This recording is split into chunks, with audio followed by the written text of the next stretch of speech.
یہ فتاوی رضویہ میں لکھا ہے، اس بیس پر جب کچھ لوگ میرے پاس آئے تھے کہ رجوع کر لو، تو میں نے کہا اعلی حضرت سے کیسے کرواؤ گے؟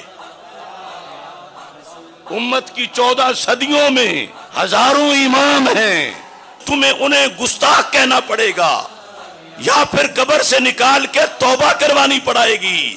نہ تم توبہ کروا سکتے ہو اور نہ تم گستاخ کہہ سکتے ہو۔ اگر کوئی حل ہے تو میں رجوع کر لیتا ہوں، چونکہ میرے بعد فوراً باری ان سب کی آئے گی۔ مخالف تو منہ کھول کے بیٹھے ہیں، میں نے آگے اپنا آپ تیروں کے لیے پیش کر رکھا ہے کہ مجھے مار لو، امام احمد رضا کو مت مارنا تھی۔ میں نے کہا اس کا جواب دو، اور آج بھی قرض ہے لوگوں پر کہ لوگ تو پوچھیں گے کہ اگر جلالی گستاخ ہے تو پھر یہ کہاں کا ادب ہے؟ انہوں نے تو غیر نبی کو کہا، انہوں نے نبی کو کہا۔ ان کی توبہ ثابت کرو کہاں اس سے رجوع کیا تھا، اور اگر نہیں کر سکتے تو پھر مانو کہ گستاخ ہیں، تو کیا ایسا دروازہ کھل جاتا کہ ساری امت ہم اپنے اکابر گستاخ بنوا لیتے؟ ہم نے جیلیں کاٹ لی ہیں مگر اپنے اکابر کا جھنڈا نیچے نہیں آنے دیا اللہ کے فضل سے۔ انہوں نے بخاری کو خطائی کہا، مسلم کو خطائی کہا، ابن ماجہ کو کہا، امام رازی کو کہا، امام سیوطی کو کہا۔ یہ سب کے حوالے اس میں لکھے ہوئے ہیں، صفحہ نمبر 84، 74 پر، 75 پر، 78 پر، 79 پر، کہ یہ لوگ چونکہ نبیوں کی خطا کو جائز سمجھتے ہیں لہذا یہ خطائی ہیں۔ حضرت صدیق اکبر رضی اللہ تعالیٰ عنہ، حضرت صدیق اکبر، حضرت فاروق اعظم، حضرت امام بخاری اور حضرت امام مسلم، ان سارے اماموں کے لیے وہ لفظ خطائی استعمال کرتے ہیں۔ کیوں؟ کہ انہوں نے نبیوں کی طرف لفظ خطا کی نسبت کی ہے۔ جو کل رافضی لکھ گئے اپنی کتابوں میں حضرت صدیق اکبر کے بارے میں، آج کچھ ان پڑھوں نے رافضیوں کی وہ بولی ہم حق پرستوں کے بارے میں بولنا شروع کی۔ ہم روافض کے دباؤ پہ آ کر آج کہیں کہ نہیں خطا جو ہے وہ نبوت سے نیچے بھی اللہ کے جو محفوظ بندے ہیں ان میں سے اگر کسی کو ہو تو توہین ہو جائے گی۔ ان کا عقیدہ ضرور ہے مگر وہ خود ذمہ دار ہیں، کیونکہ انہیں مجبوری نہیں، نہ قرآن کی نہ حدیث کی۔ ہمیں قرآن کی بھی مجبوری ہے، حدیث کی بھی مجبوری ہے۔ اور یہ حدیث ہے، کیا اب حدیث آپ نہیں پڑھیں گے کہ روافض ناراض نہ ہو جائیں؟ ترجمہ نہیں کریں گے کہ روافض ناراض نہ ہو جائیں؟ اب ہم تو کھیر پکا کے دے رہے ہیں۔ یہ ساتھ حوالہ تقریر کے نظر آئے گا، علیحدہ سکین کر کے دے دیں گے تاکہ کم از کم یہاں سے ہی پڑھ لے اور اپنے عقیدے کو برباد نہ کریں۔ کیونکہ اگر لفظ کوئی اور رکھ کے حقیقت کسی میں کوئی اور مانی جائے تو حکم تو اس حقیقت پہ لگتا ہے، لفظ پہ نہیں لگتا۔ کہ جب قرآن میں "اَن یغفر لی خطیئتی" آیا ہے تو امام صاحب کیسے کہہ سکتے تھے کہ ان سے خطا کا صدور ہو ہی نہیں سکتا؟ لہذا امام صاحب نے عقیدہ لکھا، اور پھر اس کے بعد اگر ہم دیکھیں تو یہ صحیح بخاری شریف میں اگر قرآن پڑھتے پڑھاتے ہوئے، کنز الایمان پڑھتے پڑھاتے ہوئے خطا کی نسبت حضرت ابراہیم علیہ السلام کی طرف کر دی جائے تو توہین نہیں ہے، بالیقین نہیں ہے۔ تو پھر نبیوں سے نیچے کسی ذات کی طرف اگر لفظ خطا کی نسبت کو کوئی توہین کہتا ہے تو فکر رضا کو اس نے چھوڑا ہے یا ہم نے چھوڑا ہے؟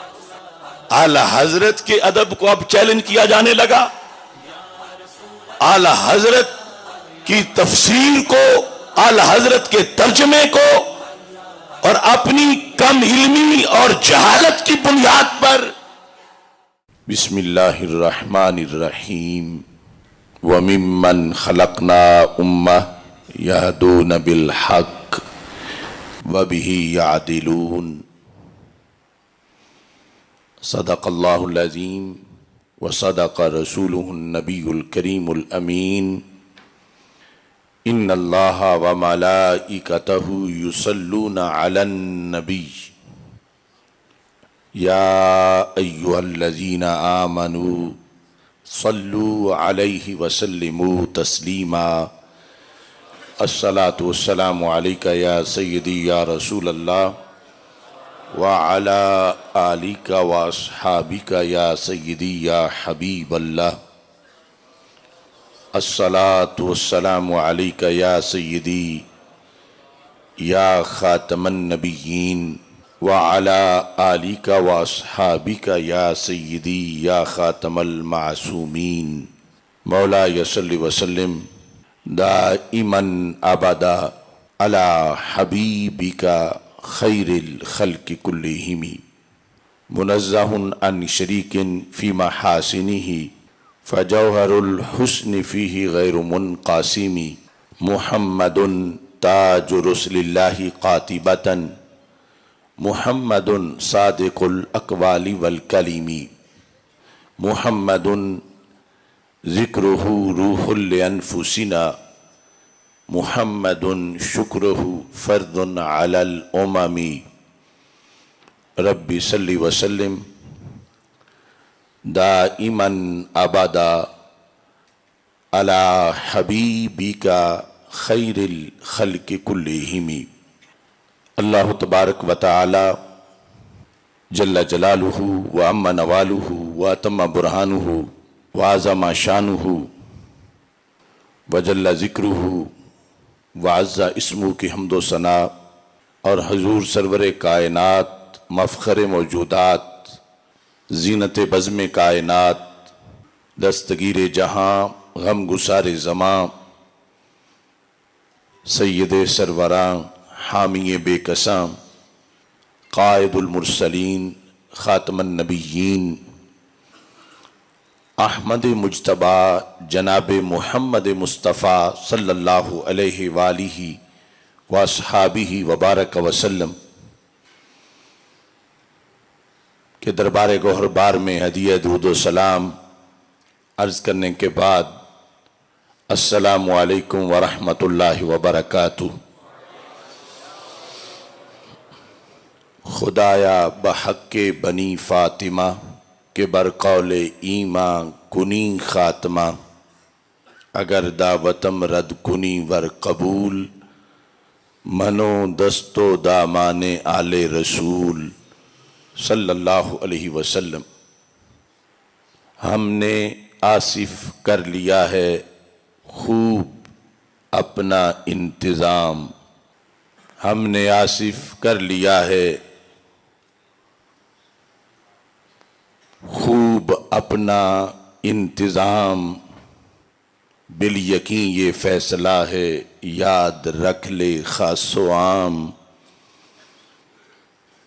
اہل سنت دے رہے ہیں ہر طرف کامل پیام، دین و دنیا میں ہے کافی سنت خیر الانام۔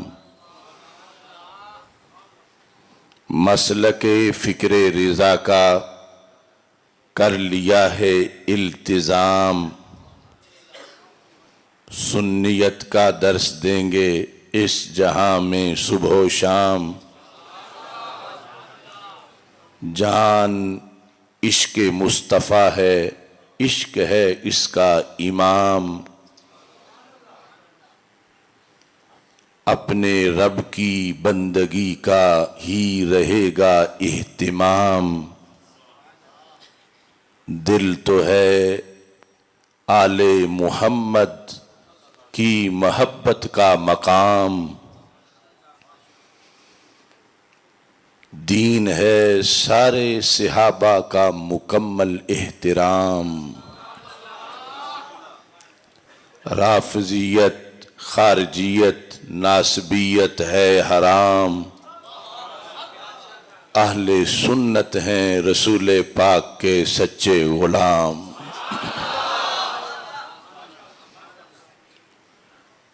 رب ذوالجلال کے فضل اور توفیق سے چیلیاں والا اسٹیشن کی سرزمین پر آج کی یہ محفل میلاد مصطفیٰ صلی اللہ علیہ وسلم فاضل محتشم حضرت صاحبزادہ سید محمد نقیب الحسن شاہ صاحب زیدہ شرفہ کی شادی خانہ آبادی کے سلسلہ میں ہدیہ تشکر کے طور پر حصول برکت کے لیے انعقاد پذیر ہے۔ اس کی صدارت دنیا اہل سنت کی وہ شخصیت فرما رہی ہیں جنہوں نے اپنی ساری زندگی قرآن و سنت کا درس دیتے ہوئے گزاری، خصوصاً مرکزی جامعہ محمدیہ نوریہ رضویہ بکی شریف میں شیخ الفقہ کی حیثیت سے اپنے فرائض سر انجام دینے والے عظیم استاذی و استاذ العلماء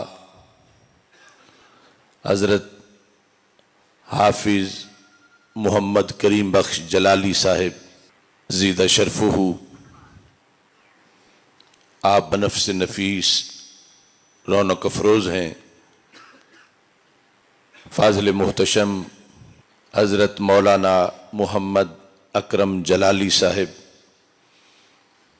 آرگنائزر جلالیہ علماء کونسل گوجرانوالا ڈویژن، مناظر اسلام حضرت مولانا محمد زمان جلالی صاحب، تحریک لبیک یا رسول اللہ صلی اللہ علیہ وسلم ضلع منڈی بہاؤالدین کے امیر چودھری محمد نصر اللہ وڑائچ صاحب، اور تحریک صراط مستقیم منڈی بہاؤالدین کے رہنما قاری محمد ارشد جلالی صاحب، کثیر تعداد میں اہل علم، اہل فضل، ارباب فکر و دانش، عاشقان رسول صلی اللہ علیہ وسلم اس اجتماع میں رونق افروز ہیں۔ میری دعا ہے خالق کائنات جل جلالہ اس مجلس کو، محفل کو بابرکت بنائے۔ نبی اکرم نور مجسم شفیع معظم صلی اللہ علیہ وسلم کا فرمان ہے لکل نبی دعوت مستجابہ، ہر نبی کی ایک نہ ایک دعا ضرور قبول ہوتی ہے۔ فتعجل کل نبی دعوتہ، وہ خصوصی دعا جو ہر نبی کو اللہ کی طرف سے عطا کی گئی کہ جو چاہو مانگ لو، ہر نبی نے وہ دعا مانگ لی۔ ہمارے آقا صلی اللہ علیہ وسلم فرماتے ہیں انی اختبأت دعوتی، میری اگرچہ روزانہ کئی دعائیں قبول ہوتی ہیں لیکن خصوصی دعا میں نے بچا کے رکھ لی ہے۔ لغوی معنی ہے میں نے چھپا لی ہے۔ کس مقصد کے لیے؟ شفاعۃ لامتی الی یوم القیامہ، کہ قیامت تک جتنی میری امت ہوگی ان سب کے لیے میں قیامت کے دن وہ دعا مانگوں گا اور اس دعا کے ذریعے سے اپنی امت کو جنت میں لے جاؤں گا۔ ہمارے آقا صلی اللہ علیہ وسلم نے ہمیشہ اپنی امت کو یاد رکھا، اور بالخصوص وہ وقت جہاں ماں بیٹے کو بھول جائے گی، بھائی بھائی کو بھول جائے گا، اس قیامت کے دن کے لیے بھی ہمارے آقا صلی اللہ علیہ وسلم نے اپنی امت کو خصوصی طور پر یاد رکھا اور نوازا۔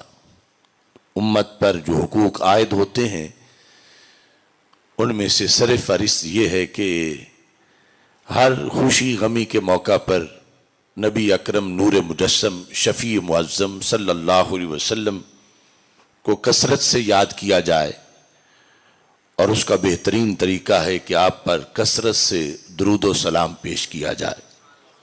ہم اہل سنت و جماعت اصحاب عدل ہیں۔ رب ذوالجلال کی توحید کے مسئلہ پر جہاں بہت سے لوگ اعتقادی ظلم کے مرتکب ہوئے، اہل سنت اللہ کے فضل سے ہمیشہ اپنے عقائد میں، عقیدہ توحید میں عدل پر قائم رہے۔ ایسے ہی عقیدہ رسالت صلی اللہ علیہ وسلم ہے۔ مختلف زمانوں میں، مختلف صدیوں میں کئی فرقوں نے طرح طرح کے اعتقادی ظلم کیے، لکھے عقیدہ رسالت کے لحاظ سے، مگر اللہ کا شکر ہے کہ اہل سنت و جماعت عقیدہ رسالت میں بھی ہمیشہ عدل پہ قائم رہے۔ ایسے ہی اہل بیت اطہار رضی اللہ تعالی عنہم کی محبت کے موضوع پر لوگوں نے تنقیس بھی کی، لوگوں نے غلو بھی کیا، مگر اہل حق اہل سنت و جماعت 14 صدیوں میں ہمیشہ اس موضوع پر بھی عدل پہ قائم رہے۔ صحابہ کرام رضی اللہ تعالی عنہم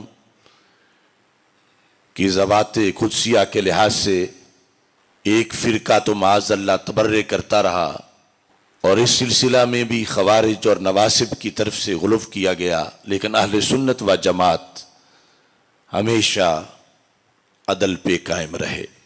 قیامت کے دن پہلا پیپر عقیدے کا ہے، جو یہ پاس کر لے گا پھر اس کی نماز کا حساب ہوگا، پھر روزے کا، حج زکوٰۃ کا، اور جو اس میں فیل ہو جائے گا وہ جہنم میں بھیج دیا جائے گا، اس کی نماز، روزہ، حج زکوٰۃ اسے فائدہ نہیں دے سکیں گے۔ عقیدے کا پیپر پاس کرنے کے لیے جو مسلک لازمی ہے اس مسلک کو مسلک اہل سنت و جماعت کہا جاتا ہے۔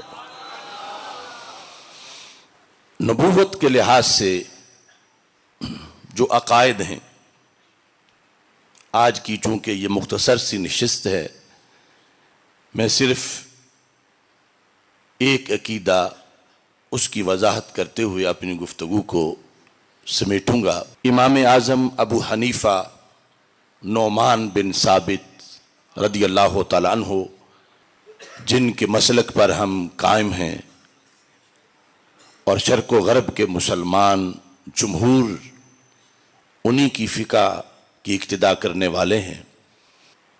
آپ نے جو عمومی فقہ ہے اس کو فقہ اصغر کہا جاتا ہے، اور جو عقائد ہیں ان کو فقہ اکبر کہا جاتا ہے۔ تو امام اعظم ابو حنیفہ کی جو فقہ اکبر ہے، اس کے اندر انبیاء علیہم السلام کے بارے میں جو آپ نے عقیدہ لکھا کہ عوام بھی اس عقیدے پر رہیں، خواص بھی اس عقیدے پر رہیں، فقہ اکبر میں اس میں آپ یہ فرماتے ہیں والانبیاء صلوات اللہ علیہم اجمعین کلہم منزہون عن الصغائر والکبائر والکفر والفواحش، کہ تمام انبیاء کرام علیہم السلام، ہر نبی اتنی اونچی شان والے ہیں کہ وہ پاک ہیں صغیرہ گناہ سے بھی اور کبیرہ گناہ سے بھی، عن الصغائر والکبائر۔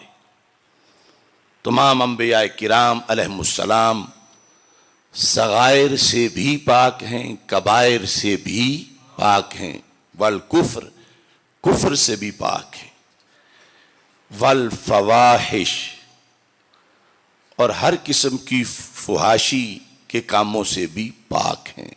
اس کے بعد آپ فرماتے ہیں وَقَدْ كَانَتْ مِنْهُمْ زَلَّاتٌ وَخَطِیئَاتٌ، تمام انبیاء کرام علیہم السلام منزہ ہیں صغیرہ گناہ سے، کبیرہ گناہ سے، کفر سے، فحاشی سے، لیکن قد کانت منہم زلات و خطیئات، یہ عقیدے کا سبق ہے، یعنی مومن کو یہ معلوم ہونا چاہیے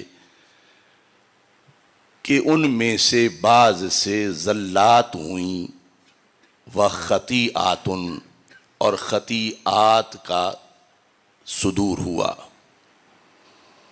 یہ امام اعظم ابو حنیفہ رحمۃ اللہ علیہ نے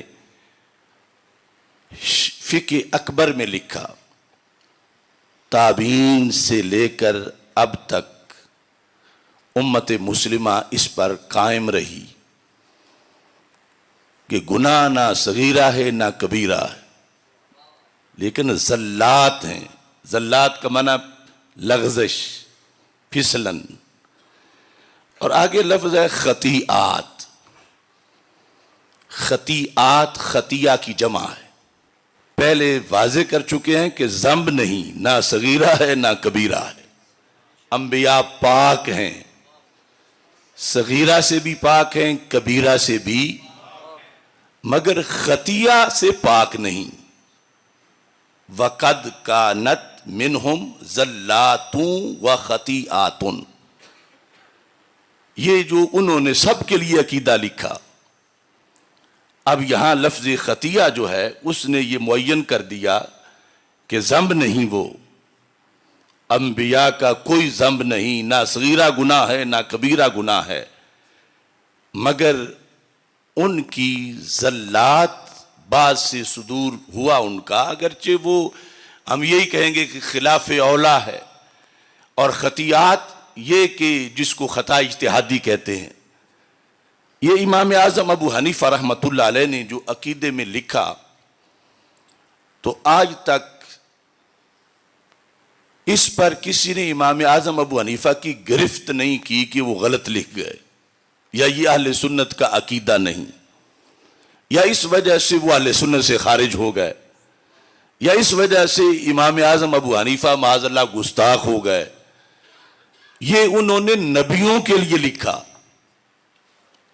اب نبیوں سے نیچے کسی کو اگر نبیوں کے برابر مانے تو پھر بھی کفر ہے، اور نبیوں سے بلند مانے تو پھر بھی کفر ہے. تو اس سے اہل سنت کا یہ عقیدہ امام اعظم ابو حنیفہ رحمۃ اللہ علیہ کے لحاظ سے ساری امت کا یہ واضح ہوا کہ لفظ خطیہ یا خطا کی نسبت اگر نبی کی طرف ہو جائے کسی کی زبان سے تو کفر بھی نہیں، توہین بھی نہیں، بلکہ یہ اعتقاد ہے اہل سنت کا. تو نبی سے نیچے، مقام نبوت سے نیچے اگر کسی ہستی کے بارے میں یہ لفظ خطا اگر منسوب ہو جائے کسی کی طرف سے، تو اسے اگر توہین کہیں تو پھر روافض والا عقیدہ ثابت ہوگا کہ جیسے ان کے نزدیک بھی غیر نبی نبی سے افضل ہے یا نبی کے برابر ہے، تو پھر نبی کے لیے تو خطا کا لفظ امام اعظم ابو حنیفہ لکھیں اور اس کو کوئی توہین نہ کہے اور اس کو کوئی بےادبی نہ قرار دے، اور نبی کے نیچے جو ہستیاں ہیں ان میں سے کسی کے بارے میں کسی شرعی مسئلہ میں اگر لفظ خطا کی نسبت پر کوئی اسے توہین کہے تو مطلب یہ ہوگا کہ وہ توہین کہنے والا کسی غیر نبی کو نبی سے بھی افضل مانتا ہے،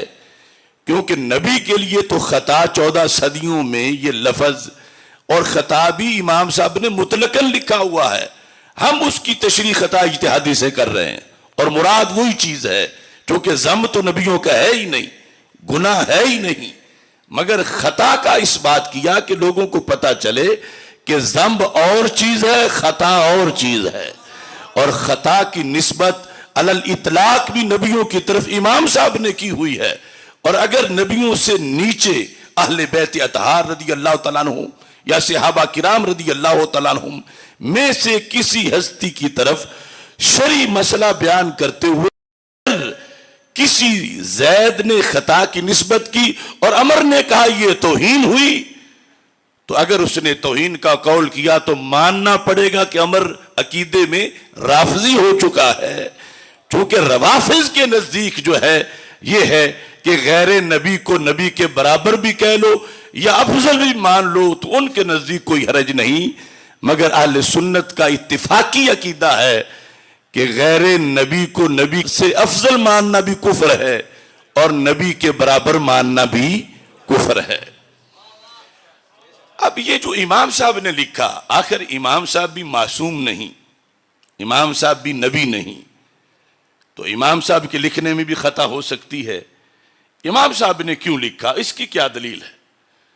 تو جب دلیل اس کی قرآن میں ہو، دلیل اس کی سنت میں ہو، تو پھر ماننا پڑے گا کہ امام صاحب نے برحق لکھا۔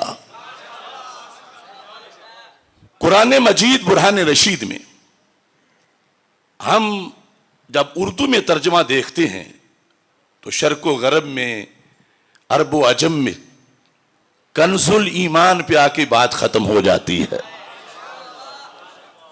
کہ فلاں نے فلاں جگہ بےادبی کر دی، اشرف علی تھانوی نے، فلاں نے، یہ نے، وہ نے، ترجمے دیکھتے گئے، لیکن کنز الایمان پر آ کر پتا چلا کہ ادب ہی ادب ہے۔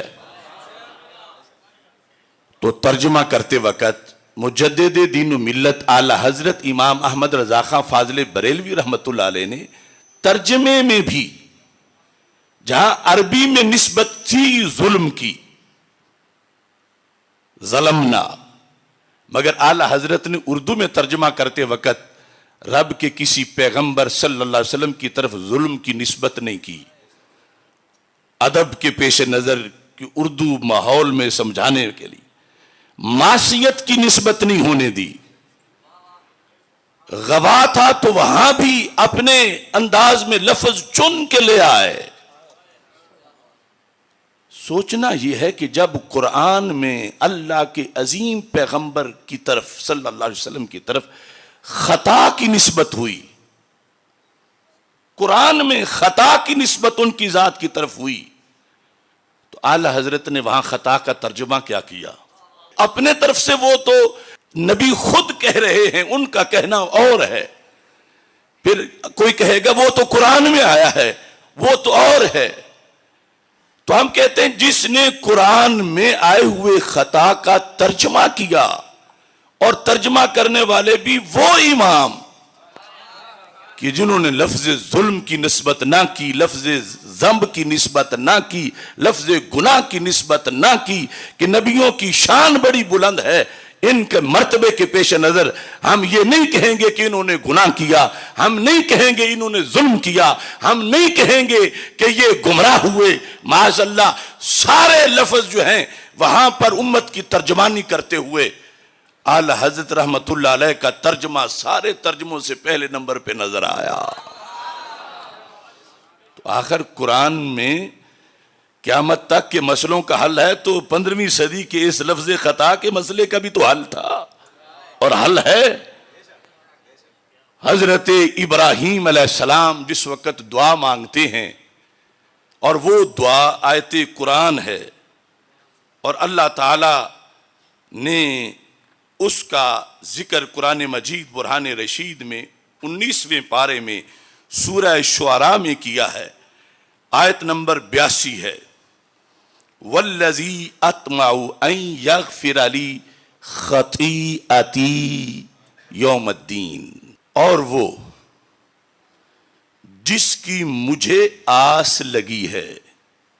یہ حضرت ابراہیم علیہ السلام کہہ رہے تھے اللہ کے بارے میں، وہ کیا کرے گا جس کی مجھے آس لگی ہے، وہ اللہ میرے ساتھ کیا کرے گا؟ ان یغفر لی خطیئتی، وہ میری خطیہ جو عربی ہے اسے معاف کرے گا۔ اب اعلی حضرت نے یہ اردو والوں کو بتانا تھا کہ میں ایک لفظ کی نسبت کرنے لگا ہوں نبیوں کی طرف، اور اسے توہین نہ سمجھنا، اور اس کا متبادل مجھے کوئی نہیں ملا کہ میں وہ لفظ لکھتا۔ اور اعلی حضرت تو پی ایچ ڈی سے بھی بڑی ڈگری رکھتے ہیں ادب میں، وہ جو نبیوں کا ادب ہے، ولیوں کا ادب ہے، آداب رسالت ہیں، یعنی آپ نے سمجھا کہ اگر لغزش سے ترجمہ کروں تو اس سے بھی مناسب اور لفظ ہوگا۔ تو خطیئہ کا ترجمہ کیا کیا؟ اب ایک لفظ کی نسبت ہونے لگی ہے نبیوں کی طرف، اور نبیوں میں عظیم نبی حضرت ابراہیم خلیل اللہ علیہ السلام کی طرف۔ ظاہر ہے کہ اس لفظ کی نسبت اگر حضرت ابراہیم کی طرف اعلی حضرت کر دیں اور توہین نہ ہو، تو پھر نبیوں کے نیچے کسی ذات کی طرف اگر شرعی مسئلے میں اسی لفظ کی نسبت ہو تو پھر توہین، سارے بولو توہین، توہین، بے ادبی. تو اعلی حضرت فرماتے ہیں والذی اطمع ان یغفر لی خطیئتی یوم الدین، اور وہ جس کی مجھے آس لگی ہے کہ میری خطائیں قیامت کے دن بخشے گا. میری خطائیں. خطیئتی کا ترجمہ کیا ہے؟ اور ذکر کس کا ہو رہا ہے؟ حضرت ابراہیم علیہ السلام کا. ذکر کس کا ہے؟ حضرت، اور وہ بالیقین اللہ کے نبی ہیں، اور اللہ کے نبی کی طرف لفظ خطا کی نسبت کی گئی ہے.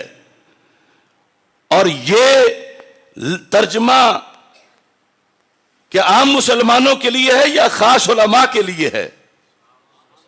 سب کے لیے ہے. تو کیا اعلی حضرت نے توہین پڑھائی؟ اعلی حضرت نے توہین بتائی؟ اعلی حضرت نے ادب پڑھایا، ادب بتایا. اگر قرآن پڑھتے پڑھاتے ہوئے، کنز الایمان پڑھتے پڑھاتے ہوئے خطا کی نسبت حضرت ابراہیم علیہ السلام کی طرف کر دی جائے تو توہین نہیں ہے، بالیقین نہیں ہے. تو پھر نبیوں سے نیچے کسی ذات کی طرف اگر لفظ خطا کی نسبت کو کوئی توہین کہتا ہے تو فکر رضا کو اس نے چھوڑا ہے یا ہم نے چھوڑا ہے؟ مسلک اہل سنت کو اس نے چھوڑا ہے یا ہم نے چھوڑا؟ کہتے ہیں کہ وہ عوام کو سمجھ نہیں آتی، عوام اس کی معنی غلط لیتی ہے، عوام کو پتہ نہیں. عوام ہیں یا پھر تمہارے امام ہیں؟ اور جو عوام کو امام بنا لیں ان کا حشر پھر وہ ان عوام کی طرح ہی ہوتا ہے جو کل انعام ہوتے ہیں. اعلی حضرت کے ادب کو اب چیلنج کیا جانے لگا. اعلی حضرت کی تفسیر کو، اعلی حضرت کے ترجمے کو، اور اپنی کم علمی اور جہالت کی بنیاد پر ان کے دیے ہوئے دین پر انگلیاں اٹھائی جانے لگیں صرف روافظ کے بوجھ اور دباؤ کی وجہ سے. روافظ نے اپنی کتابوں میں ہمارا نام خطائی رکھا ہے. ہمارے سے مراد صدیق اکبر رضی اللہ تعالیٰ عنہ کا. یہ میرے پاس ان کی کتابیں پڑھی ہیں. حضرت صدیق اکبر رضی اللہ تعالیٰ عنہ، حضرت صدیق اکبر، حضرت فاروق اعظم، حضرت امام بخاری اور حضرت امام مسلم، ان سارے اماموں کے لیے وہ لفظ خطائی استعمال کرتے ہیں. کیوں؟ کہ انہوں نے نبیوں کی طرف لفظ خطا کی نسبت کی ہے. جو کل رافضی لکھ گئے اپنی کتابوں میں حضرت صدیق اکبر کے بارے میں، آج کچھ ان پڑھوں نے رافضیوں کی وہ بولی ہم حق پرستوں کے بارے میں بولنا شروع کی، تو پھر ہماری شان گھٹی تو نہیں بڑی ہے. عصمت الانبیاء علیہ السلام، یہ کتاب روافظ کی، زین العابدین عبد علی طاہر، اس میں سنیوں کا نام لکھا ہے مخطئات الانبیاء، کہ انبیاء کی طرف خطا کی نسبت کرنے والے. اور کہا یہ بے ادب لوگ ہیں معاذ اللہ، یہ مخطئہ ہیں، یہ خطائی ہیں. ایسی ہوا چلی کہ جو ان کی بولی تھی وہ کچھ ہمارے اپنوں نے بولنا شروع کر دی. انہوں نے بخاری کو خطائی کہا، مسلم کو خطائی کہا، ابن ماجہ کو کہا، امام رازی کو کہا، امام سیوطی کو کہا. یہ سب کے حوالے اس میں لکھے ہوئے ہیں صفحہ نمبر 84، 74 پر، 75 پر، 78 پر، 79 پر، کہ یہ لوگ چونکہ نبیوں کی خطا کو جائز سمجھتے ہیں لہذا یہ خطائی ہیں. تو جس بیس پہ کل کے روافظ نے اہل سنت کے اماموں کو کوسا، آج ان پڑھوں کو یہ سمجھنا آئی کہ ہم ان کی بولی بول رہے ہیں. انہوں نے تو بولنی تھی. وہ جب حضرت صدیق اکبر کے خلاف بولتے ہیں، میں اور تم، ہم کس کھیت کی مولی ہے کہ ہمارے خلاف نہیں بولیں گے؟ اور ہمیں یہ پسند بھی نہیں کہ انہیں تو گالی دیں ہمیں نہ دیں. لیکن سوچنا ان کو چاہیے کہ جو اپنا مسلک چھوڑ کے غیروں کی ہڈیاں چوستے پھر رہے ہیں کہ اپنے مسلک پہ قائم رہو. اب امام اعظم ابو حنیفہ کو روافظ خطائی کہتے ہیں. کہ انہوں نے کہا کہ انبیاء علیہ السلام کی نسبت کی طرف خطایا کی نسبت ہو سکتی ہے. اب امام صاحب کو مجبوری قرآن کی ہے کہ قرآن میں ہے ان یغفر لی خطیئتی. امام صاحب کو مجبوری حدیث کی، ابھی میں وہ پڑھوں گا. اور وہ جو ہیں روافض، انہیں نہ قرآن کی مجبوری ہے، انہیں نہ حدیث کی مجبوری ہے. ہمارے امام کو بھی مجبوری ہے، ہمیں بھی مجبوری ہے. تو جو میں نے فقہ اکبر سے عقیدہ امام اعظم ابو حنیفہ کا پڑھ کے تمہیں سنایا، جس کے مطابق ہم سنی ہیں، اور ہماری اس بیان پر اعتراض کرنے والے رافضی قرار پاتے ہیں، اس کی دلیل میں نے اپنی طرف سے آج صدیوں بعد کہ امام صاحب نے اس کے پیش نظر کہا کہ جب قرآن میں این یغفر لی خطیئتی آیا ہے تو امام صاحب کیسے کہہ سکتے تھے کہ ان سے خطا کا صدور ہو ہی نہیں سکتا. لہذا امام صاحب نے عقیدہ لکھا، اور پھر اس کے بعد اگر ہم دیکھیں تو یہ صحیح بخاری شریف میں وہی چیز موجود ہے. یہ عمدۃ القاری شرح بخاری، یہاں صحیح بخاری کی حدیث میں پڑھ کے سناتا ہوں جس میں قیامت کے دن کا تذکرہ ہے. قیامت کے دن رسول پاک صلی اللہ علیہ وسلم کی یہ حدیث بار بار بخاری میں آئی ہے، بار بار مسلم میں آئی ہے، اور اس کے علاوہ ہزاروں کتابوں میں موجود ہے کہ میدان معاشر میں جب سب معاشر کی گرمی میں تنگ آ چکے ہوں گے تو کہیں گے کہ کوئی سفارشی تلاش کرو، ہمیں کم از کم یہاں سے تو آگے پیچھے کیا جائے، آگے جو حساب ہونا ہے جدھر جانا ہے وہ تو بات کی بات ہے. تو ہمارے آقا صلی اللہ علیہ وسلم سے حضرت انس رضی اللہ تعالیٰ عنہ روایت کرتے ہیں کہ سارے اکٹھے ہو کے جائیں گے حضرت آدم علیہ السلام کے پاس. فیأتون آدم، میں مختصر کر رہا ہوں، فیقولون انت آدم ابو الناس، آپ آدم علیہ السلام ہو، سارے انسانیت کے ابا جی ہو. خلقک اللہ بیدہ، رب نے تجھے اپنے ہاتھ سے پیدا کیا. واسکنک جنتہ، اور رب نے آپ کو جنت میں رکھا. واسجد لک ملائکتہ، اور وہ شان دی کہ اپنے فرشتوں سے سجدہ تمہارے لیے کرایا. بڑی قدر ہے رب کے دربار میں آپ کی. آج ہم پھنسے ہوئے ہیں. وعلمک اسماء کل شے، ہر شے کا نام رب نے آپ کو پڑھایا. تو آج ہم یہ چاہتے ہیں کہ آپ ہماری سفارش کرو اللہ کے پاس.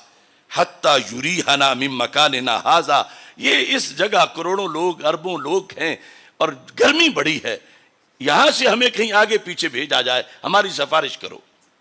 فیقول لست ہناکم، یہ میں نہیں کر سکتا کام. کیوں؟ وَيَذْكُرُ خَطِيئَتَهُ، وہ اپنی خطیہ کا ذکر کریں گے. یہ بخاری ہے، یہ مسلم ہے. پتہ نہیں وہ کس طرح لوگ بخاری پڑھاتے ہیں.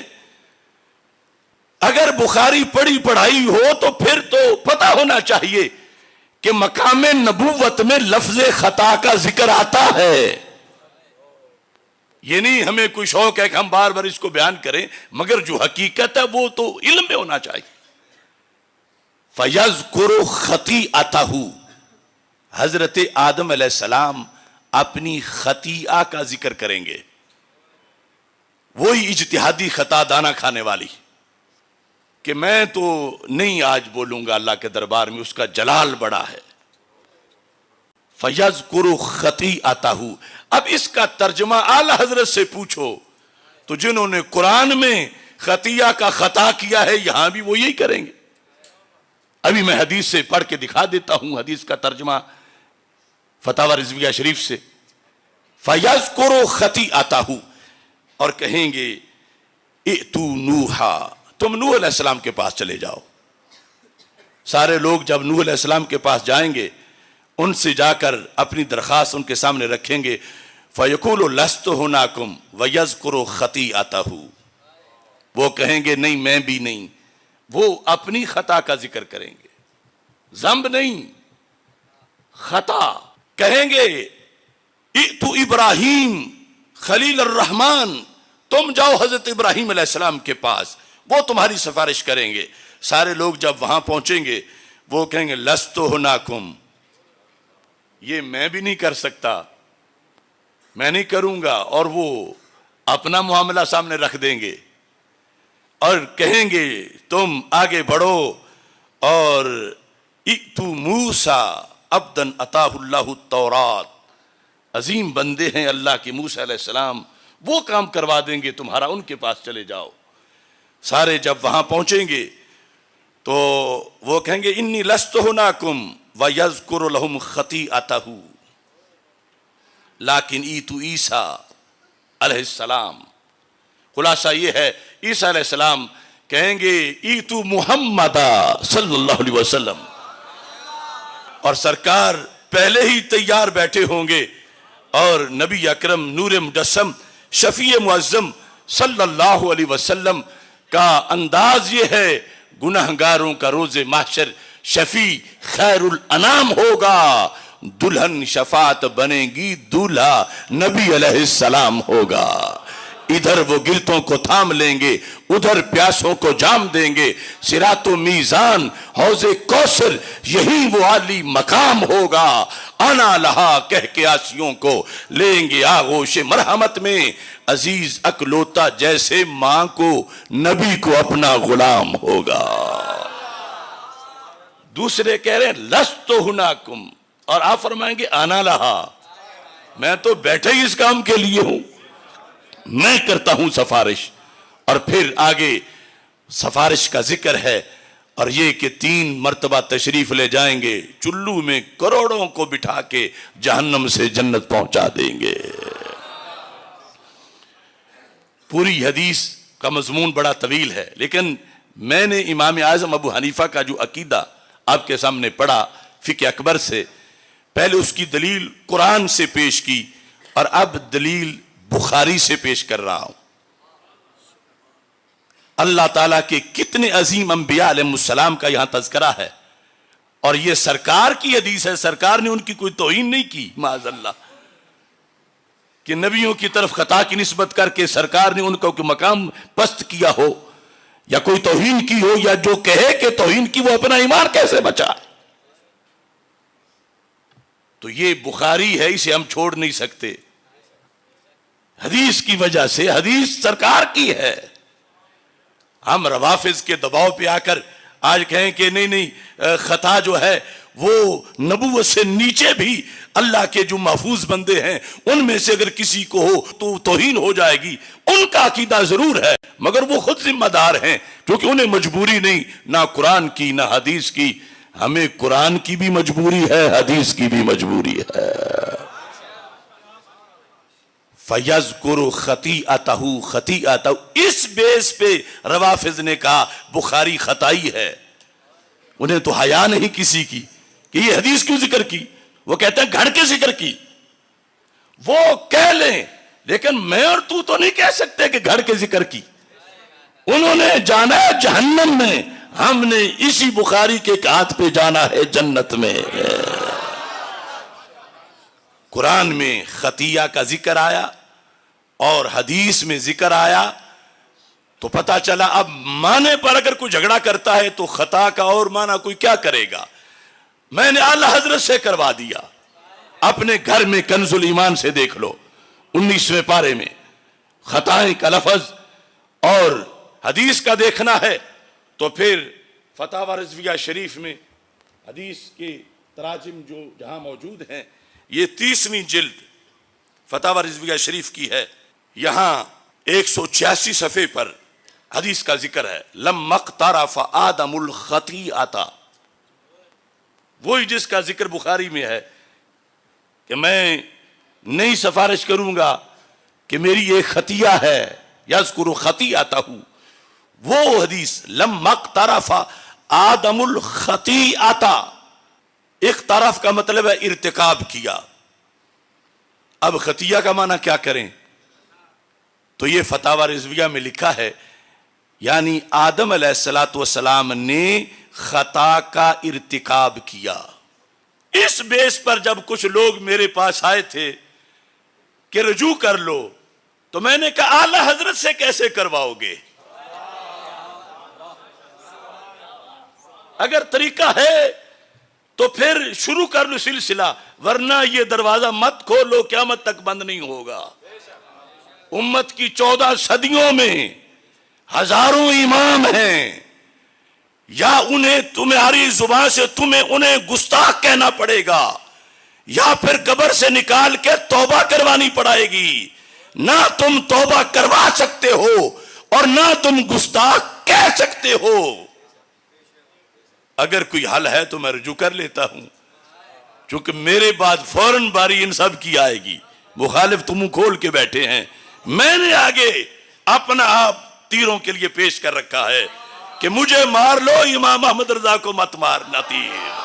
میں نے مجدد صاحب کے سامنے اپنا سینہ تان کے رکھا، میں نے داتا گنج بخش کی طرف انہیں نہیں جانے دیا، میں نے بخاری مسلم سے ان بھونکنے والوں کو روک کے رکھا کہ مجھے خطائی کہو، انہیں نہ کہنا، میں تمہارے سامنے ہوں۔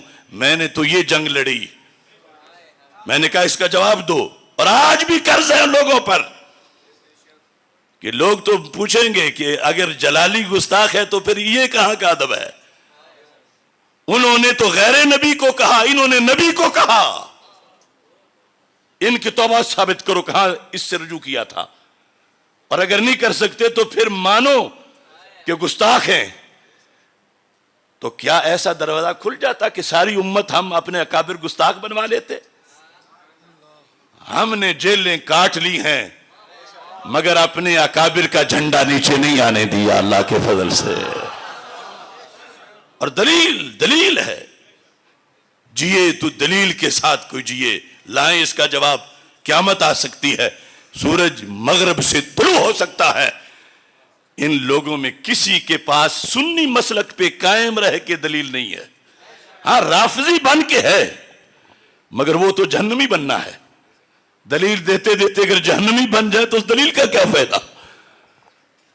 تو یہ امام اعظم ابو حنیفہ رحمت اللہ علیہ کا ایک قول، میں نے اس کی دلیل تمہارے سامنے نبوت کے عقیدے کے لحاظ سے قرآن سے بھی رکھی اور حدیث سے بھی رکھی۔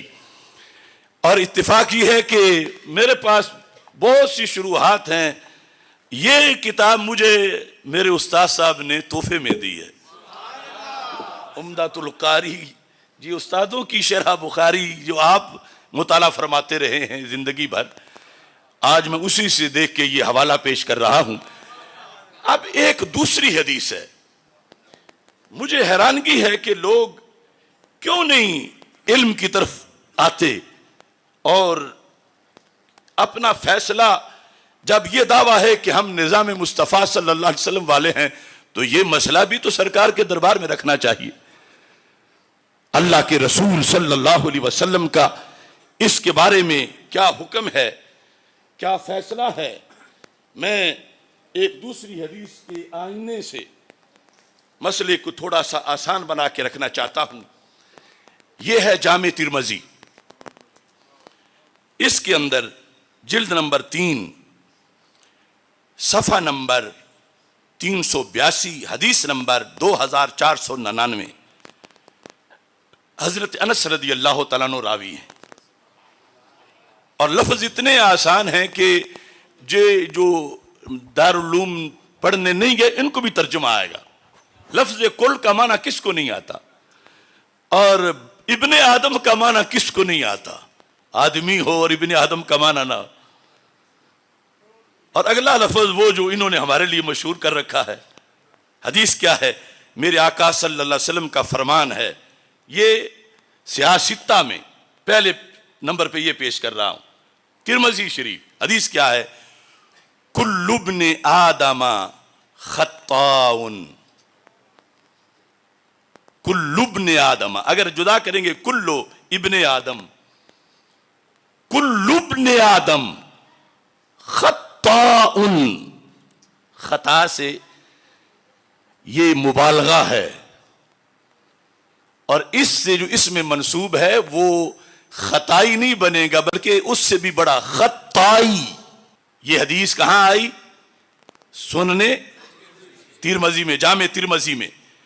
اب سنن ابن ماجہ، اس کے اندر حدیث شریف ہے 4251. یہاں ابن آدم کی جگہ لفظ ہے بنی آدم. حدیث ہے کلو بنی آدم خطاؤن. ابھی ترجمے پر بحث بعد میں ہوگی. یہ اب صحاح ستہ کی 2 کتابوں سے یہ میں نے حوالہ پیش کیا.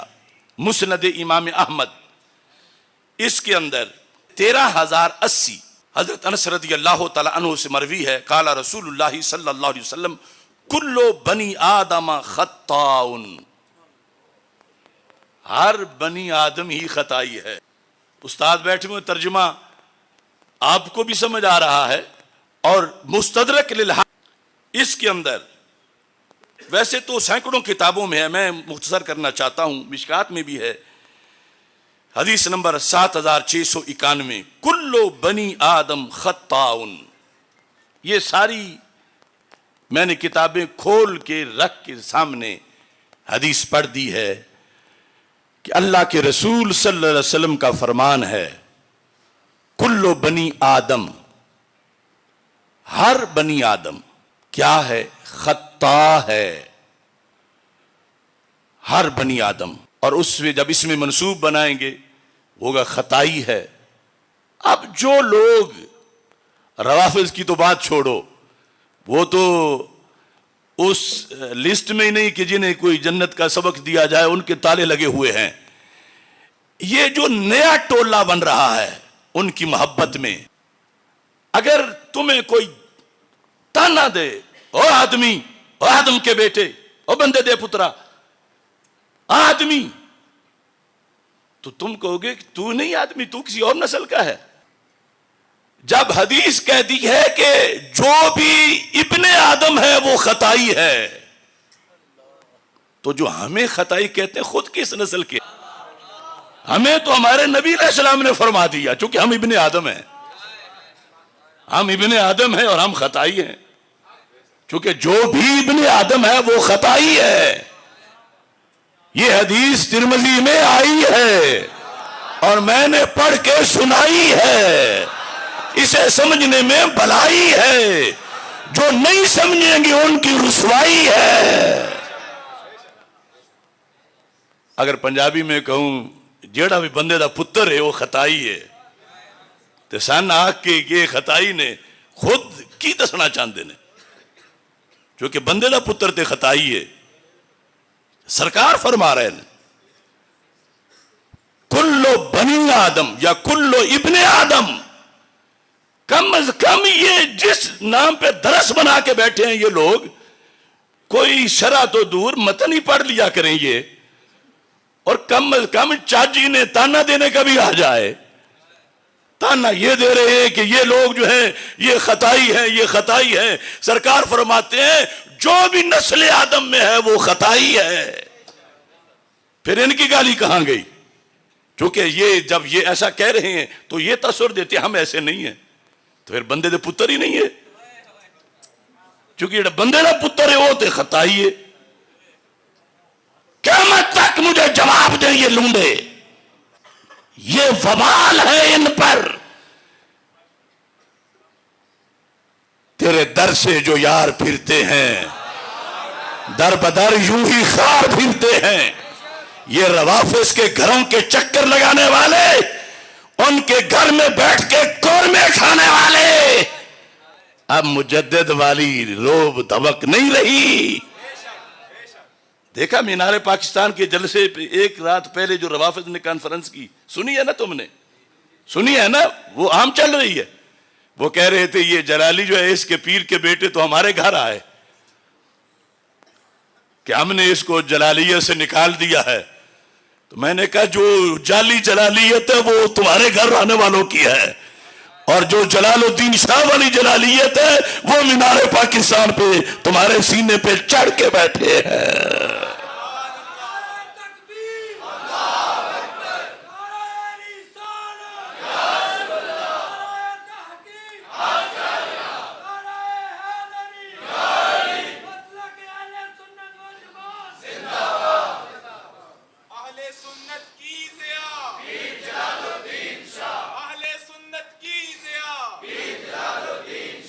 اب اس کی دو شروحات میں آپ کے سامنے رکھنا چاہتا ہوں.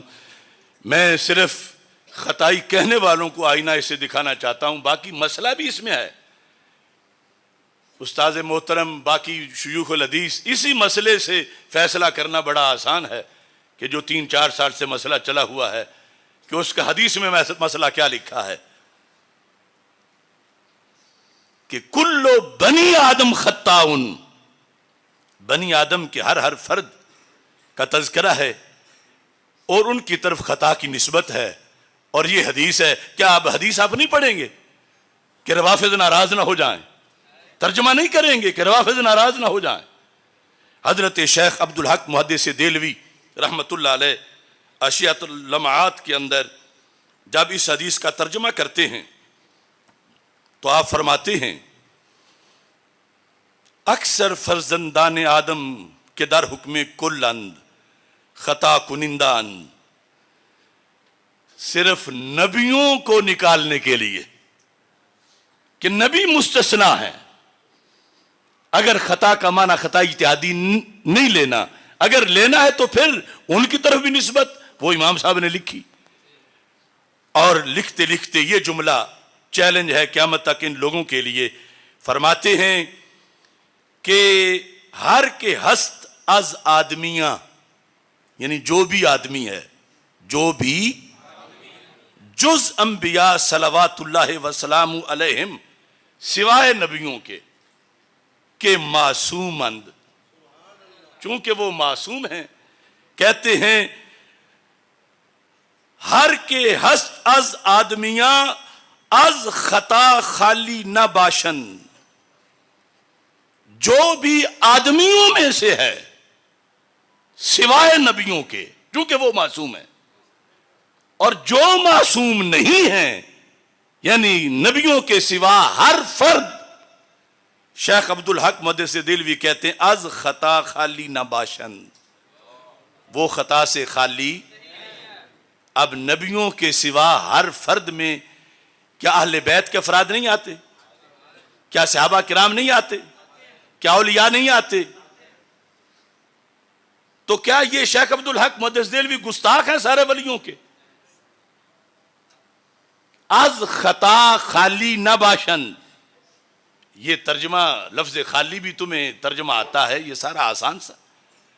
اور اسی پر جو شرح طیبی ہے مشکات کی، اس میں اس حدیث کے تحت انہوں نے لکھا فیہ تعمیم و جمیع بنی آدم، یہ ان کا اپنا شرح کا انداز ہے کہ کل بنی آدم خطاؤن، کہتے ہیں فیہ تعمیم و جمیع بنی آدم، کہ اس میں ہر بنی آدم، مرد و زن سارے اس میں موجود ہیں، سب شامل ہیں. حتی الانبیاء، یہاں تک کہ انبیاء بھی، لیکنہم خصو، مگر نبیوں کو خاص کر دیا گیا. کیوں؟ لکونہم معصومین، چونکہ وہ معصوم ہیں، وہ باہر ہیں. اور جو غیر معصوم ہیں، اور سنیوں کے نزدیک نبیوں کے سوا سبھی غیر معصوم ہیں، اہل بیت ہوں یا صحابہ ہوں رضی اللہ تعالیٰ عنہم، تو کہا وہ سارے اس میں داخل ہیں. تو یہ تو مضمون حدیث ہے کہ انبیاء علیہ السلام کے سوا اگر عقیدہ سنیوں والا ہے تو پھر از خطا خالی نہ باشن. انہوں نے مطلقاً لکھا، حالانکہ جو ہمارا مسئلہ چھڑا وہ خطا اجتہادی کا تھا. اول بھی بتایا اسی تقریر میں، آخر بھی بتایا اسی تقریر میں. یہاں انہوں نے مطلقاً یہ لکھا، تو پھر کیا یہ کتابوں والا دین دفن کر دیا جائے معاذ اللہ؟ یہ حدیثیں ساری چھوڑ دی جائیں کہ میرا ماموں نہیں مانتا، میرا چچا نہیں مانتا، میرا سسر نہیں مانتا، میرا فلاں نہیں مانتا. تو ہم نے کلمہ چچا سسر کا نہیں پڑھا، سرکار مدینہ کا پڑھا ہے. اور اگر کسی کے پاس جواب ہے تو قیامت تک لے آئے، مہلت قیامت تک کی ہے، چونکہ صدیوں تک بھی نہیں بنے گا. صرف اپنے حجروں میں بیٹھ کے کڑ سکتے ہیں، مگر پڑھ لیں تو مسئلہ حل ہو جائے.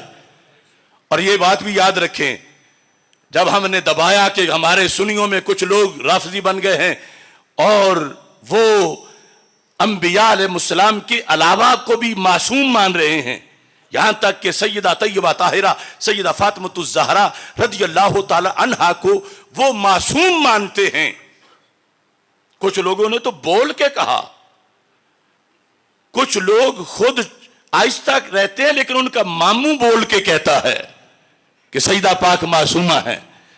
اور وہ ہمارے بکی شریف اور ارد گرد ہم جب تقریر سنتے ہیں تو کہتے ہیں دیکھو جی فلاں بندہ نے وہ سیدہ پاک محفوظہ عن الخطا ہیں اور ان کی طرف خطا کی نسبت کر دی.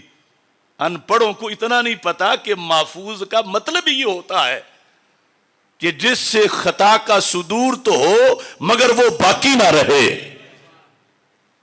یعنی کچھ تو مانتے ہیں نا کہ لفظوں میں معصوم، کچھ محفوظ بول کے معصوم مانتے ہیں. یعنی محفوظ کی ڈیفینیشن آج تک نہیں آئی کہ محفوظ جب اللہ نے حفاظت کر رکھی ہے تو پھر ان سے گناہ کا صدور ہو ہی نہیں سکتا، پھر خطا کا صدور ہو ہی نہیں سکتا. حالانکہ جو معاملہ تھا وہ خطا اجتہادی کا تھا. اور محفوظ اور معصوم کا فرق اگر دیکھنا ہو تو میں یہاں آپ کے سامنے صرف اس کے 3 حوالہ جات رکھنا چاہتا ہوں تاکہ ان لوگوں کی یہ جہالت بھی پتہ چل جائے کہ مان کے محفوظ اور پھر میرے ذمہ لگاتے ہیں چونکہ انہوں نے خطا کی نسبت کی لہذا انہوں نے توہین کی. حالانکہ محفوظ کی طرف خطا کی نسبت توہین کب بنے جب حدیث میں معصوم کی طرف بھی، آیت میں معصوم کی طرف بھی ہے اس اجتہادی کے لحاظ سے، تو محفوظ کی طرف کیسے بنے؟ اور پھر محفوظ کا تو تعریف ہی یہ ہے، فرق یہ ہے معصوم اور محفوظ میں. اب دیکھو المعتمد فی المعتقد جو طور پشتی کی یہ تصنیف ہے، فضل اللہ طور پشتی، انہوں نے یہ واضح طور پر اس میں لکھا، چونکہ ان لوگوں نے خود تو مطالعہ کرنا نہیں، میں آسانی کے لیے صفحہ بھی دکھا رہا ہوں اور اس کا مطلب بھی بتا دیتا ہوں. صفحہ نمبر ہے 72. ولی محفوظ باشد از گناہ. یہی عقیدہ نا سنیوں کا. ولی کیا ہوتا ہے؟ گناہ سے کیا ہوتا ہے؟ اور نبی کیا ہوتے ہیں؟ معصوم. و فرق میان محفوظ و معصوم آست. محفوظ اور معصوم میں فرق کیا ہے کہ معصوم را ارتکاب گناہ نبوت، معصوم را ارتکاب گناہ کہ معصوم سے گناہ کا ارتکاب ہی، اما محفوظ را ارتکاب گناہ بود. یہاں لفظ خطا بھی نہیں، لفظ گناہ ہے. بات کس کی ہے؟ محفوظ کی. محفوظ را ارتکاب گناہ بود بر سبیل ندرت. یہ نہیں کہ وہ روز گناہ کیے ہوئے ہوں، نادر. نادر نادر. اب 1000 دن میں سے 1 دن بھی نادر ہی ہے، 5 دن بھی نادر ہی ہے.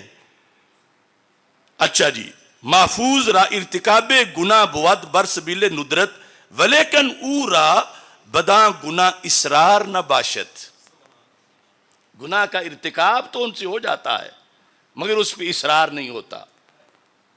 یہ تعریف ہے محفوظ کی. جو یہ کرتے پھرتے ہیں کسی سنی کتاب میں نہیں. یہ بزریہ محفوظ لوگوں کو معصوم پکوانے کی تقریریں کرتے ہیں بکی شریف کے سجادہ نشین، اور مجھے تانے دیتے کہ انہوں نے توہین کی. کہیں کتاب لائیں کوئی ایک کہ جس میں جو یہ محفوظ کی تعریف کرتے ہیں وہ لکھی ہو. ہمارے ائمہ نے یہ تعریف لکھی ہے. اور یہاں تو لفظ گناہ ہے، اس کی بات ہی نہیں. تو خطا تو نیچے ہے بہت. ابھی ہم نے کتنا فرق بیان کیا کہ محفوظ سے گناہ کا بھی نادر طور پر صدور ہو سکتا ہے، مگر ہم جیسے جو ہیں وہ کیا ہیں، بار بار کرتے رہتے ہیں. اور جو محفوظ ہیں، ولی ہیں، وہ کیا کرتے ہیں، لیکن اورا بدا گناہ اسرار نہ باشد ثم یتوبون من قریب. بہت جلد توبہ کر لیتے ہیں. گناہ تو ہو جاتا ہے مگر بہت جلد توبہ کر لیتے ہیں. یہ ایک حوالہ اس پر یہ ہے تحفۃ المرید. شاید پہلی مرتبہ زیارت کریں کچھ لوگ, کچھ سے مراد وہ جو چھپ کے سن رہے ہیں ان کی بات کر رہا ہوں. تحفۃ المرید, تحفۃ المرید شیخ ابراہیم بن محمد بن احمد شافی بیچوری شرح جوہرات التوحید, اس تحفۃ المرید کے اندر بھی اس مسئلے کی بات کی اور فرق بتایا گیا. اس فرق کے لحاظ سے انہوں نے کہا کہ معصوم وہ ہوتا کہ جو اللہ اس کی حفاظت اس طرح کی کرتا ہے, اس کی بھی حفاظت اللہ کر رہا ہے مگر وہ حفاظت اور طرح کی ہے, محفوظ کی حفاظت اور طرح کی ہے. وہ ہمارے ایک پیر صاحب تھے بڑے گدی کے, جب وہ میرے خلاف اعلامیہ لکھ رہے تھے 3 سال پہلے, تو وہ کہنے لگے بھلا جب مانتے ہو کہ اللہ حفاظت کر رہا ہے تو پھر گناہ کا صدور کیسے ہو سکتا ہے؟ اللہ جب حفاظت کر رہا, یعنی یہ ان ان پڑھوں نے محفوظ کوئی معصوم بنایا ہوا ہے. تو معصوم کی یہ تعریف ہے کہ حفظ اللہ للمکلف من الذنب مستحالت وقوعہ, کہ وہاں ذنب کا پایا جانا ہی محال ہے. معصوم وہ ہے, اس کی ایسی حفاظت ہے کہ وہاں ذنب کا پایا جانا ہی, اور جو محفوظ ہے حفاظت اس کی بھی ہے مگر وہاں ذنب پایا جاتا ہے اور وہ پھر فوراً توبہ کر لیتے, اور جو بات ہے وہ تو ہے ہی ذنب سے بھی نیچے چیز کی, اور وہ خطا ہے, اور انہوں نے اس کو توہین بنایا ہوا ہے, جبکہ ان کی طرف جو قانون ہے اس کے مطابق ذنب کی نسبت بھی محفوظ کی طرف کر دی جائے تو پھر بھی توہین نہیں بنتی ان ائمہ کے اصول کے. اور پھر یہاں پر ایک اور حوالہ اس آپ کے سامنے رکھنا چاہتا ہوں. اسی موضوع ائمہ نے جو لکھا المنح القدسیہ علی الحکم العطائی, یہ بھی تصوف کی کتاب. الزام ہم پہ ہے کہ ہم نے تصوف کبھی پڑھا, یہ تصوف کی کتاب ہے اور اس کے اندر یہ لفظ لکھے ہوئے ہیں 82 صفحے پر, الفرق بین المحفوظ والمعصوم. اب ہم تو کھیر پکا کے دے رہے ہیں, یہ ساتھ حوالہ تقریر کے نظر آئے گا, علیحدہ سکین کر کے دے دیں گے تاکہ کم از کم یہاں سے ہی پڑھ لیں اور اپنے عقیدے کو برباد نہ کریں. کیونکہ اگر لفظ کوئی اور رکھ کے حقیقت کسی میں کوئی اور مانی جائے تو حکم تو اس حقیقت پہ لگتا ہے, لفظ پہ نہیں لگتا. اب نبی والا سارا درجہ کو کسی میں مانے اور کہ میں تو نبی نہیں کہتا, ویسے سارے اختیار وہی ہیں اس کو, تو لازم آئے گا کہ اس نے غیر نبی کو نبی مانا ہوا ہے. اب غیر معصوم کو یہ معصوم مانے ہوئے ہیں اور کہتے ہیں ہم ان کو محفوظ مانتے ہیں. تو فرق پڑھو, فرق کیا ہے؟ الفرق بین المحفوظ والمعصوم ان المعصوم لا یلم بذنب البتہ, کہ معصوم ہستی گناہ کا یقینی قطعی طور پر ارتکاب کر ہی نہیں سکتی. المام بالذنب لا یلم بذنب البتہ, قطعی طور پر ان سے ذنب کا صدور نہیں ہوتا. کس سے؟ معصوم سے. کس سے؟ کم از کم آپ تو یاد کر لیں, کس سے ذنب کا ارتکاب قطعی طور پر نہیں ہوتا؟ اور آخری معصوم ہے حضرت محمد مصطفیٰ صلی اللہ علیہ وسلم. آپ کے بعد انسانوں میں کوئی معصوم نہیں ہے. اچھا, ان المعصوم والفرق ان المعصوم لا یلم بذنب البتہ, اور والمحفوظ قد تحصل له زلات, محفوظ سے زلات ہو جاتی ہیں, محفوظ سے زلات, لیکن لا یکون منہ اصرار, زلات ہو جاتی ہیں نادر طور پر مگر ان پر اصرار, بل یتوب من قریب, محفوظ ہستی بہت جلد توبہ کر لیتی ہے. لیکن یہاں زلات کا ارتکاب لکھا, زلات کا ارتکاب ان سے ہو جاتا ہے. اب یہ عجیب منطق ہے کہ دیکھو فلاں بندہ توہین کر رہا ہے، گستاخ ہے، کیا جرم ہے کہ اس نے ایک محفوظ ہستی کے بارے میں کہہ دیا کہ اس سے خطا ہو گئی۔ ارے محفوظ سے خطا ہونا، یہی تو فرق ہے معصوم اور محفوظ میں۔ سمجھ آ رہی ہے نا؟ معصوم سے ذنب کا ارتکاب نہیں ہوتا، اور خطا اتحادی تو ان سے بھی ہو جاتی ہے، معصوم سے بھی۔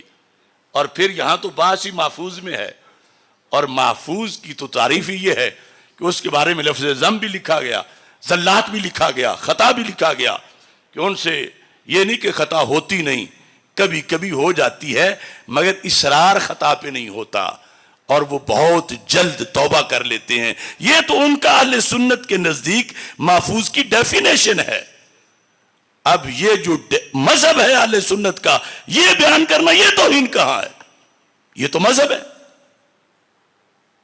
اس قدر جہالت نے آ کر آستانوں اور بعض مدارس اور بعض آستانوں، ہر آستانے کی بات نہیں کرتا، آستانے ہی تو ہماری قوت ہے، ہمیں ملا ہی سب کچھ آستانوں سے ہے، لیکن یہ صورتحال میں نے آپ کے سامنے صرف چند حوالے رکھے ہیں، کسی کو گالی نہیں دی۔ ہمارے میزبان سادات کرام ہیں اور ان کی شادی کا موقع ہے، لیکن پتہ چلا کہ انہیں کوئی بندہ آ کے تنگ کرتا رہا ہے کہ وہ آئیں تو یہ تو ہمارا ان سے یہ اختلاف ہے، تو میں نے کھول کے بیان کر دیا۔ اب اگر پنجابی میں کہتے ہیں ٹکر ساگ چاندہ ہے تو جواب دے دیں۔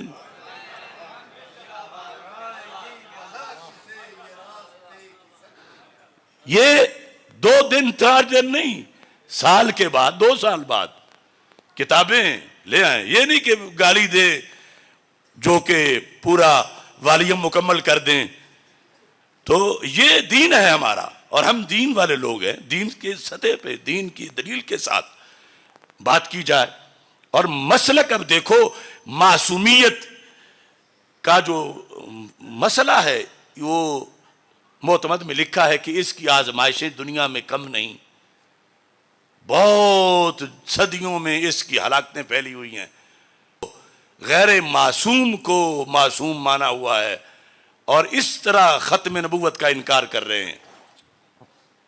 قادیانیوں نے ایک مانا تھا کہ سرکار کے بعد بھی دین میں کمی کر سکتا ہے، وحی آتی ہے اس پہ، اور کچھ لوگوں نے 12 مانے ہوئے ہیں، اور اختیار ان کا پورا سرکار والا مانا ہوا ہے۔ ہمارے نزدیک میرے نبی علیہ السلام کے وصال کے بعد ایک بھی حدیث نبوی اب نہیں آ سکتی، وحی نہیں آ سکتی۔ کیوں نہیں آ سکتی؟ کہ آپ آخری معصوم ہیں۔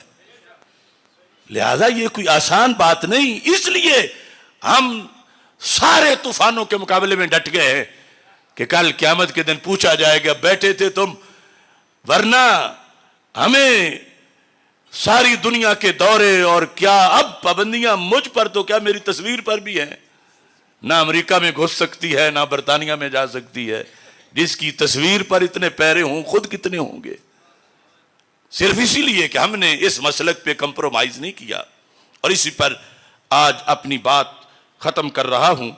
اللہ تعالیٰ اس موقع کو مزید بابرکت بنائے۔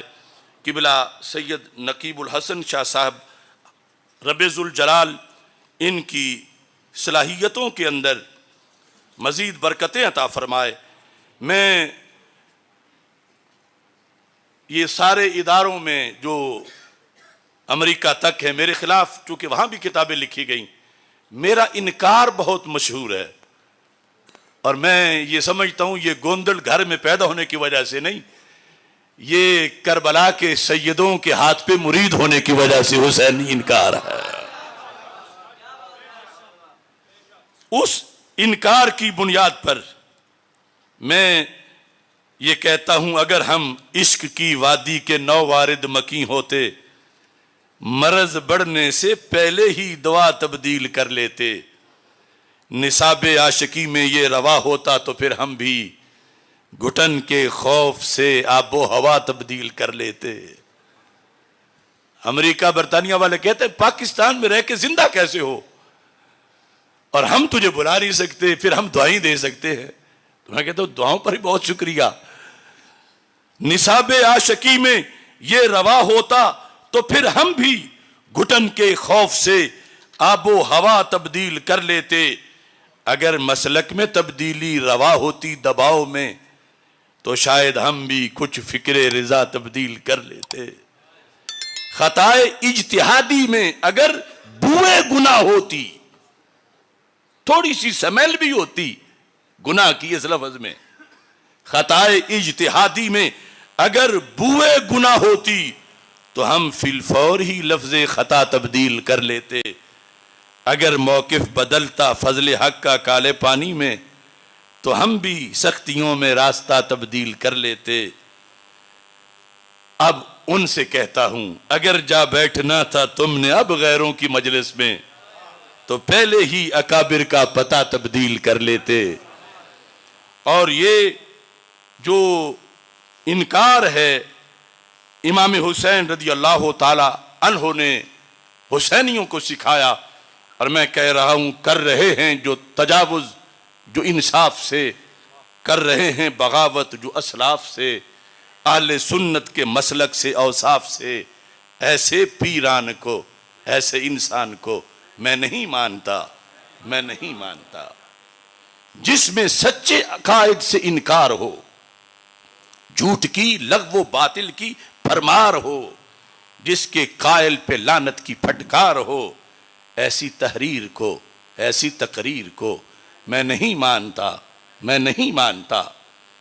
کس لیے میں ڈروں جھوٹے افکار سے، کس لیے میں رکوں حق کے اظہار سے. میں حسینی ہوں کہہ دو یہ اغیار سے، گونگے کردار کو دور معیار کو میں نہیں مانتا، میں نہیں مانتا.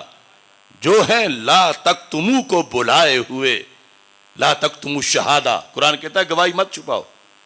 ہمارے بہت سے حضرات ہیں وہ کہتے ہیں سچے ہو مگر ہم نے نہیں بولنا تمہارے حق میں.